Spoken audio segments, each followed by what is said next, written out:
పడిపోయిన బలిపీఠాలు మళ్ళీ కడతారా? కూలిపోయిన ప్రార్థనా జీవితాన్ని పునరుద్ధరిస్తారా? దేవుని వాక్యాన్ని మళ్ళీ ధ్యానించడం మొదలు పెడతారా? ఇష్టంగా రండి, దేవుని పాదాలు పట్టుకొని క్షమాపణ కోరుకుందాం. రండి, నాతో ముఖాముఖి మాట్లాడావు తండ్రి. ఈరోజు స్పష్టంగా మాట్లాడావు. మొదట నాకుండినటువంటి ప్రేమ, భక్తి, ఆత్మీయత, ప్రార్థన, విశ్వాసము, ధ్యానం అన్నీ కోల్పోయాను. ఈరోజు ముక్కుసూటిగా నాతో స్ట్రైట్గా మాట్లాడినందుకు నీకు వందనాలు నా తండ్రి, వందనాలు వందనాలు అంటూ దేవుడు నీతో మాట్లాడితే దేవుని కృతజ్ఞతలు చెప్పు. మోకాళ్ళు వేసి అడుగు.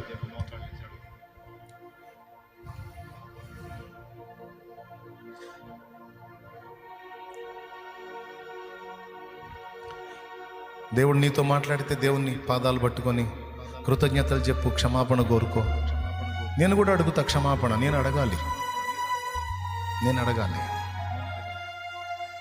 మనం శక్తివంతులమై నిలబడాలంటే ప్రార్థన. విశ్వాసం మనం అంతవరకు కాపాడుకొని ఉండాలంటే ప్రార్థన. విశ్వాసం గ్రోత్ అవ్వాలంటే ప్రార్థన. విశ్వాస బీజం అంతకంతకు మొలకెత్తాలంటే వాక్యం. ఒకదానికొకటి ఎంత లింక్ అయి ఉందో చూడండి. నీ ప్రార్థనా జీవితాన్ని చల్లార్చాడు వాడు. అందుకే నీ విశ్వాసం సన్నగిల్లింది. ఒకప్పుడు చూసిన దేవుని సూరకార్యాలు ఇప్పుడు చూడలేకపోతున్నావు నువ్వు. ఒకప్పుడు నువ్వు ప్రార్థించినప్పుడు జరిగిన అద్భుతాలు ఇప్పుడు జరగట్లేదు. ఒకప్పుడు నువ్వు ప్రార్థించినప్పుడు రోగులు స్వస్థత పొందారు, ఇప్పుడు ఆ స్వస్థత లేదు. కారణం విశ్వాసం బలహీనపడింది. కారణం ప్రార్థన లేమి. ఒకప్పుడు దెయ్యం గద్దిస్తే వెళ్ళిపోయింది శిష్యులు. ఒకప్పుడు ఒక్కడు గద్దిస్తే వెళ్ళిపోయింది దెయ్యం. ఇప్పుడు 9 మంది కలిసి గద్దించిన ఒక చిన్న పిల్లోడికి పట్టిన దెయ్యం వెళ్ళలా. ఎందుకు వెళ్ళలా? విశ్వాస విషయంలో బలహీనత. ఎందుకు వచ్చింది బలహీనత? ప్రార్థన లేమి. దేవుని పాదాలు పట్టుకుందాం. నేను ఒప్పుకుంటున్న దేవా, సైతాను నన్ను మోసం చేశాడు, దారి మళ్లించాడు. ప్రార్థన విషయంలో నిర్లక్ష్యం వచ్చేసింది. ప్రార్థన యొక్క ప్రాముఖ్యతను కోల్పోయాను. ప్రార్థనను నిర్లక్ష్యం చేశాను. ప్రార్థనా జీవితంలో చాలా చల్లారాను. నేను క్షమాపణ అడుగుతున్నాను. నన్ను మళ్ళీ ఒక్కసారి దర్శించినందుకు నీకు వందనాలు, వెలిగించినందుకు నీకు స్తోత్రాలు. ఎంత లోపం జరుగుతుందో, ఎంత పొరపాటు జరుగుతుందో, పాపం ఎందుకు నన్ను గెలుస్తుందో నాకు ఇప్పుడు అర్థమైంది. పాపం ఎందుకు నన్ను జయిస్తుందో నాకు ఇప్పుడు అర్థమైంది. ఆత్మీయతలో ఎందుకు చల్లారిపోయానో నాకు ఇప్పుడు అర్థమైంది. నేను సరి చేసుకుంటా దేవా. ఈరోజు నేను తీర్మానం చేసుకున్నా, సరి చేసుకుంటా దేవా. నేను సరి చేసుకుంటా. నన్ను బలపరచు, నీ దగ్గరకు ఆకర్షించు. సంతోషం వచ్చినా నీ పాదాల దగ్గరికే వస్తా, దుఃఖం వచ్చినా నీ పాదాల దగ్గరికే వస్తా. సంతోషమా దుఃఖమా కాదు, నాకు నువ్వు ముఖ్యము. నువ్వే కేంద్రంగా నడుస్తా ప్రభువా. నన్ను బలపరచు. కూలిపోయినటువంటి నా బలిపీఠం, ప్రార్థనా బలిపీఠం తిరిగి పునర్నిర్మించగల శక్తి నాకివ్వు. బలిపీఠపు దారిద్ర్యం తొలగించు ప్రభువా. ప్రార్థన లేమి నాకు దూరమైపోవాలి ప్రభువా. తిరిగి నాలో ప్రార్థన జ్వాల మండాలి. ఎడతెగక ప్రార్థన ప్రార్థన ప్రార్థన ప్రార్థన ప్రార్థన ప్రార్థన ప్రార్థన.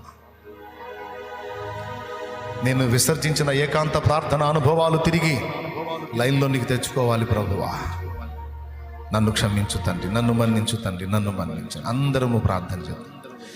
ప్రేమగల పరిశుద్ధ తండ్రి నీకు వందనాలు. ఇక్కడ ఉన్నవారు, లైవ్ ద్వారా ఈ మాటలు విన్నవారు ఎంతమంది ప్రార్థన విషయంలో సరిచేయబడ్డారో, హెచ్చరించబడ్డారో, పురికొల్పబడ్డారో, ప్రోత్సహించబడ్డారో, వాటి విలువలను గుర్తించారో నాయన. ఒక పక్క చూస్తుంటే ప్రకృతి వైపరీత్యాలతో, సమాజము ఘోరమైన పాపాలతో, వెచ్చలవిడి విశృంఖలత్వంతో, పరిశుద్ధుల హింసలతో ఒక పక్కన ఘోరమైన స్థితిలో కనపడుతుంది.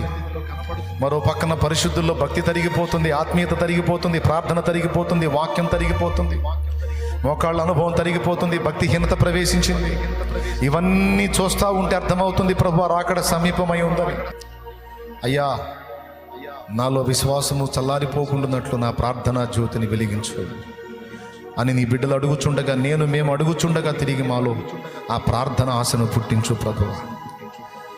మా ప్రార్థనా జీవితము, వాక్య ధ్యానపు జీవితం సమస్యలను, ఆనందాన్ని ఆధారం చేసుకోకుండా నిన్ను ఆధారం చేసుకొని ఉండటానికి సహాయము చేయి. విన్న మాటలు దుష్టుడు ఎత్తుకొని పోకుండా మా బిడ్డల హృదయాలలో ముద్ర ముద్ర ముద్ర వేయండి. మా హృదయంలో కూడా, నా హృదయంలో కూడా ముద్ర వేయండి. లైవ్లో వీక్షించే వారి హృదయంలో కూడా ముద్ర ముద్ర ముద్ర వేయి. బిడ్డలందరి గుండెల్లో ముద్ర వేయి ప్రభా. ఈ మాటలు 4 రోజుల్లో మళ్ళా మర్చిపోయి, మళ్ళా ప్రార్థన జీవితంలో రొటీన్ అయిపోయి నిర్లక్ష్యం చేసే దరిద్ర గొట్టు స్థితికి మళ్ళీ ఒకసారి దిగజారకూడదు. ఈ విషయాలు పదే పదే పదే పదే విని జాగ్రత్త చేసుకొని నీ రాకడ వరకు మా దీపములు మండుచు ప్రకాశించున్నట్లుగా మమ్మల్ని అందరినీ ఉద్ధరించమని యేసు నామములో వేడుచున్నాము తండ్రి. మన తండ్రి అయిన దేవుని ప్రేమ, ఆయన ప్రియ కుమారుడు, మనందరి ప్రాణ ప్రియుడైన యేసయ్య శాశ్వత నిత్య కృప, పరిశుద్ధాత్మతోడి మనోహర దివ్య సహవాసం, సమాధానం సమకూడిన మనకు సకల పరిశుద్ధులకు సార్వత్రిక సంఘమంతటికి సదాతోడే మనందరం నిత్యత్వంలో చేరు పర్యంతం మనల్ని నడిపించును గాక. మన చేత నుంచబడిన నూనె ఆయన శక్తితో నింపి రోగుల గది వ్రాసి ప్రార్థించడం ద్వారా స్వస్థత చేకూర్చును గాక. ఎంతమంది ఎన్ని రకాల శ్రమల్లో, శోధనలో, బాధల్లో, వేదనలో, ఇరుకుల్లో, ఇబ్బందుల్లో, అప్పుల్లో, ఆవేదనలో ఉన్నారో ఆ పరిస్థితులన్నింటిలో నుంచి బిడ్డలు యేసు నామములో విడుదల పొందుదురు గాక. ఎవరికి అది అవసరమో వారికి ఉంచగలవు, ఎవరికి అవసరం లేదో వారికి తీసివేయగలవు. సమస్తము నీ చిత్తమునకు, నీ చేతికి అప్పగించుకుంటూ బిడ్డలందరినీ మీ దయకి అప్పగించుకుంటూ ఈ మాటలు మళ్ళా మళ్ళా మా చెవుల్లో మారుమ్రోగేటట్టు చేయము. యేసు నామములో వేడుచున్నాము తండ్రి, ఆమేన్.